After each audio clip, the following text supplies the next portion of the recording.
If superheroes are great on their own, then mashing up two different superheroes to create a weird new character should be even better, right? Well, that's not always the case. The long history of Marvel Comics creating mashup characters has produced some classics, but we've seen plenty of bad ones too.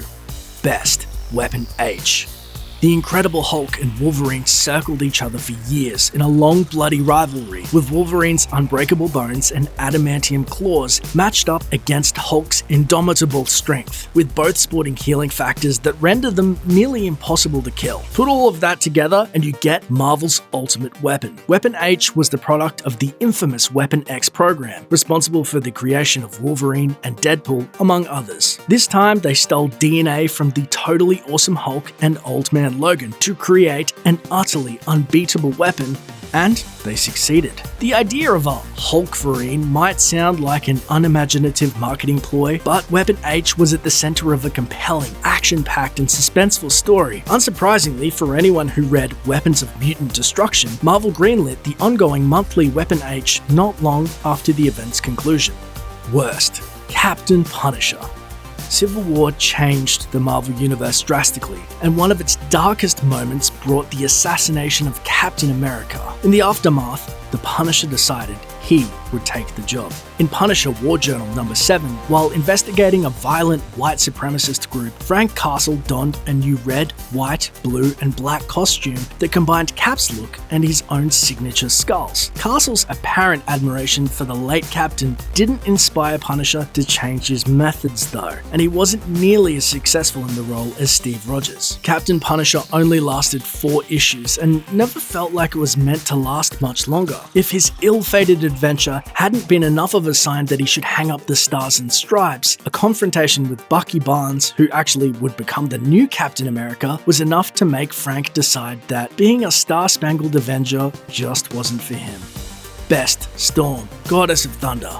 During a time when Storm of the X-Men had lost all of her weather-controlling powers, she found herself in Asgard, where Loki tempted her with a gift of what seemed to be the power of Thor. When the New Mutants and X-Men arrived, Loki's magic clouded her senses, making her see them all as villains. At the story's climax, Loki unveiled a hammer called Stormcaster that he'd crafted for Storm, which allowed her to nearly kill Wolverine with its magic, and even give the death goddess Hela a run for her money. Eventually, Storm was able to see through the illusions, relinquishing the thundering power rather than keeping it and becoming Loki's pawn. That wasn't the last appearance of this version of Storm though. Recent issues revealed a glimpse of Storm in the future, once again becoming an Asgardian goddess of thunder.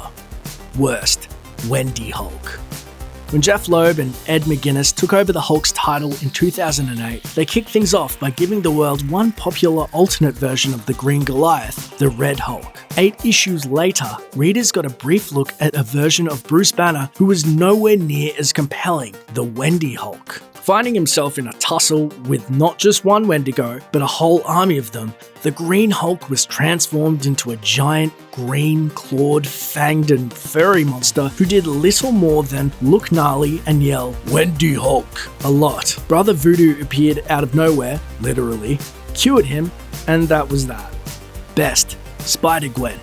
Gwen Stacy's tragic demise might be the most famous and long-standing deaths in superhero comic history, but on another Earth, Gwen never died. Instead, it was her, not Peter Parker, who received a fateful bite from a radioactive spider and used the resulting powers to fight crime as Spider-Woman.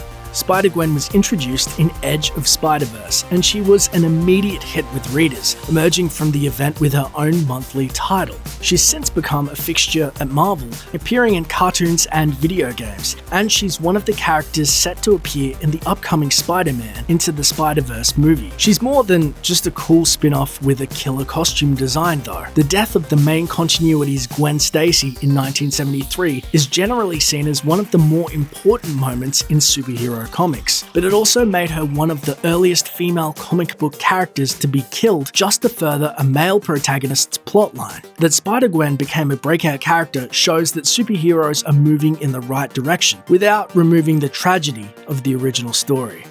Worst, the Teenage Hulk.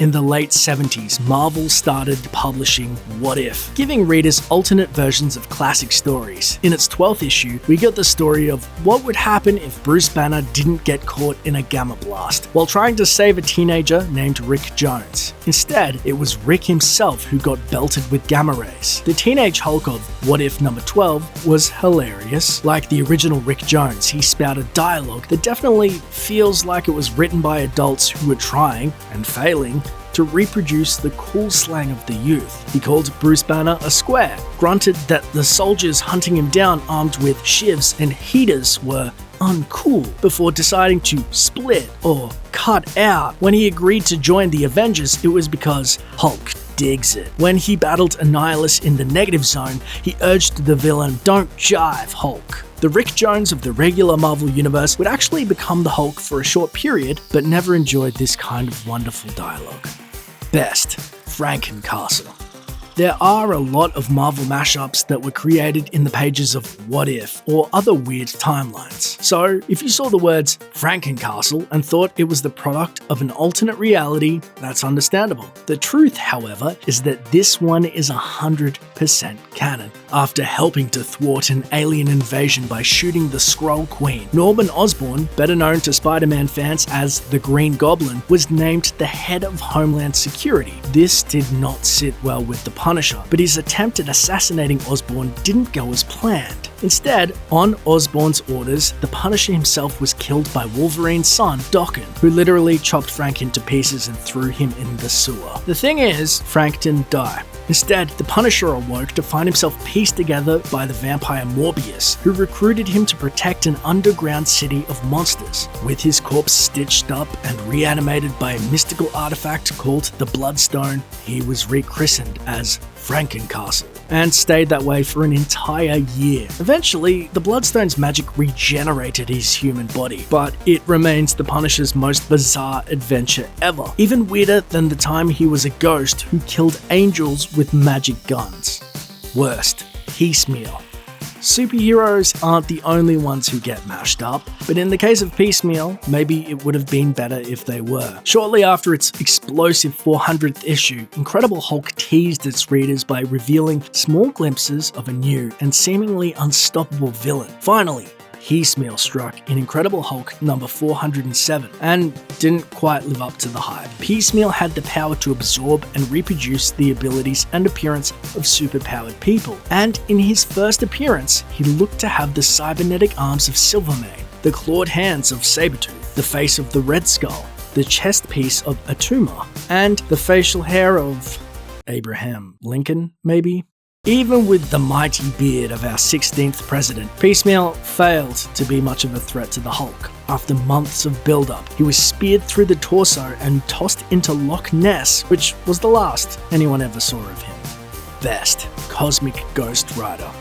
Most mashup characters stop after combining two heroes, but Thanos, number 13, introduced the world to Cosmic Ghost Rider, a full-on combo meal of the Punisher, Ghost Rider, Silver Surfer, and maybe even Deadpool. After the last of Earth's superheroes fell at Thanos' hand, a dying Franken-Castle, aka the Punisher, made a deal with the demonic Mephisto. Marvel's devilish villain cursed him with the power of the Ghost Rider, a demonic force tasked with punishing the guilty. With no one left on Earth though, Castle went insane. And when Galactus journeyed to Earth looking for allies against Thanos, this new Ghost Rider offered to become his new herald, gaining the cosmic power of the Silver Surfer.